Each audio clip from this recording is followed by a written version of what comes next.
রাত্রিকালীন সময়ে যদি কেউ পেছন থেকে ডাকে এবং স্পষ্ট আপনি শুনতে পাচ্ছেন যে আপনাকে কেউ পেছন থেকে ডাকছে অথচ কোনো মানুষ নেই, ভুলেও আপনি ঘাড় ঘুরিয়ে তাকাবেন না। কি করবেন?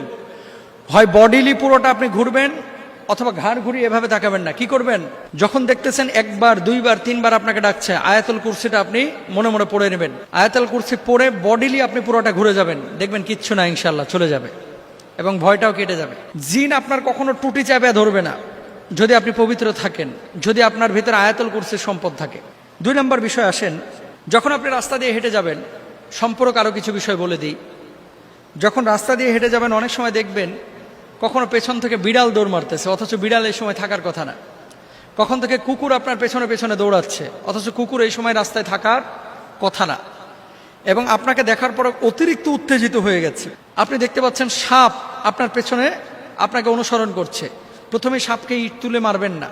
বিড়াল আসলে বিড়ালকে লাথি দিবেন না। আমার চেনা আমার কাছের লোক রাত্রিবেলায় পেশাব করতে আম গাছতলায় গেছে, আম গাছ যেখানে আছে বাগান, পেশাব করার পরে পেছনে দেখতেছে এক বিড়াল দাঁড়িয়ে আছে। তো ফুটবল খেলতে ভালো, দিছে বিড়ালটা একটা লাথি। বিশ্বাস করেন পরের 3 দিনের মাথায় এই পাটা পুরো ফুলে গাছের মতো হয়ে গেছে। কবিরাজ দেখানোর পরে, রুকিয়া করার পরে জানা গেল কি বদজিনের আসর। ওই জিনকে যে সে লাথিটা মেরেছিল এটা ছিল জিন।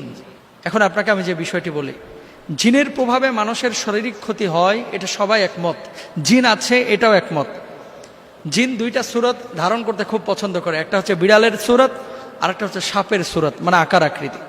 সুতরাং সাপ আর বিলাই যদি আপনারা বা বিড়াল যদি দেখেন, এভাবে কেউ শুরুতে আঘাত করবেন না, তাকে তার মতো ছেড়ে দিবেন বা চলে যেতে সাহায্য করবেন। আর আপনি মনে মনে কি করবেন? আপনি মনে মনে আয়াতুল কুরসিটা পড়ে নেবেন, ইনশাআল্লাহ আপনার কোনো ক্ষতি করতে পারবে না। বাঁশ ঝাড়ের নিচ দিয়ে আপনি যাচ্ছেন, শব্দ হচ্ছে বিকট শব্দ। দিনের বেলায় কোনো শব্দ নাই, কিন্তু রাত্রিবেলায় বিকট শব্দ, কান্নার আওয়াজ। এমন এলাকা দিয়ে বা এমন একটি রাস্তা দিয়ে আপনি যাচ্ছেন যেখানে দিনের বেলায় গাছের ডালটা সোজা ছিল, কিন্তু রাত্রিবেলায় যখন আপনি হেঁটে যাচ্ছেন দেখতে পাচ্ছেন গাছের ডালটা বাঁকা হয়ে গেছে। যখন দেখবেন যে দিনের বেলায় সোজা ডাল ছিল, রাত্রিবেলায় ডাল বাঁকা হয়ে গেছে, সেই ডালের নিচ দিয়ে যাওয়ার চেষ্টা করবেন না। আর যদি একান্ত অন্য কোনো রাস্তা না পান, তাহলে কয়েকবার আল্লাহু আকবার, আল্লাহু আকবার, আল্লাহু আকবার বলে সশব্দে উচ্চারণ করবেন 3 বার।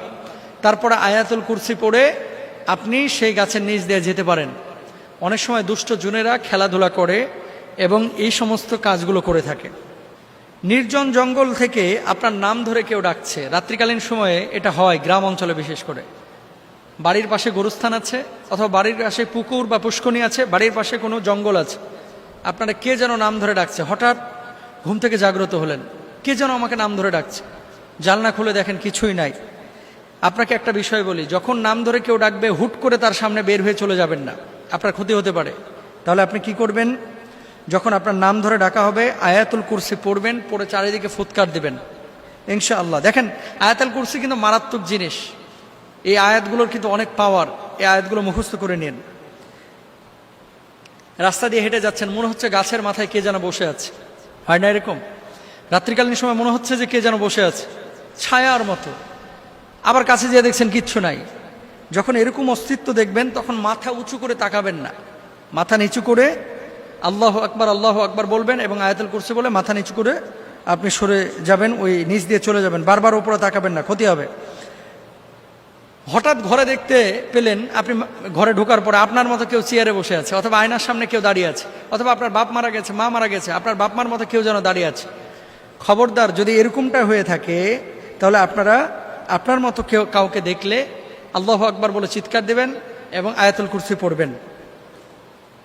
চিৎকার বলতে সশব্দে বলবেন আর কি। ডান কাত হয়ে সবসময় শুবেন। আমরা একটা বিষয় ভুল করে থাকি একটা বিষয়ে, এবং অধিকাংশ মানুষ আমরা এই কাজটা করে থাকি। নেকেড চরিত্রের ঘুম আর একটা হচ্ছে সুন্নাতের ঘুম। ডান কাত হয়ে আদবের সাথে ঘুমানো, অজুর সাথে পবিত্র বিছানায়, এটা নবীজির সুন্নাহ। চারকুল পড়ে, সুবহানাল্লাহ, আলহামদুলিল্লাহ, লা ইলাহা ইল্লাল্লাহ পড়ে, তাসবিহ পড়ে।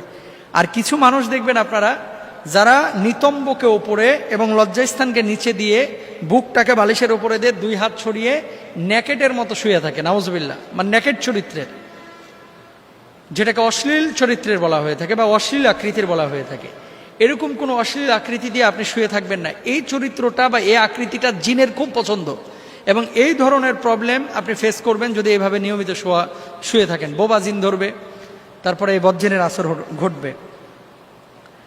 পানিতে নামার পর মনে হচ্ছে পেছন থেকে কেউ টানছে, আল্লাহু আকবার বলেন, আয়াতুল কুরসি পড়েন।